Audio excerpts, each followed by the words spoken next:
How you can stop sharing your call history between the iPhone. Hey guys, in this quick tutorial I'm going to show you that how you can stop sharing your call history between your iPhones. So the steps are really easy and simple. So now let's get started. So first of all you have to go into your phone settings. Now from here you have to go into your Apple ID, and from here you have to go in the iCloud.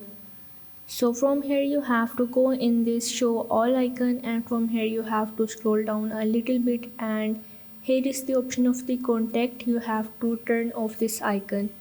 Now from here you have to simply click on this keep on my iPhone, and after that you have to go in the iCloud drive.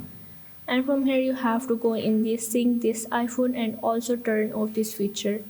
And you just have to go back and again go into your phone settings and click on the general. Now you have to go in the AirPlay and the handoff, and you have to turn off this icon of the handoff. So once you turn off this, you just have to restart your iPhone and you are able to turn off the call sync into your iPhone. So this is how you can turn off the call syncing into your iPhones. So if this video helped you out, make sure to like and subscribe the channel, and see you in the next video.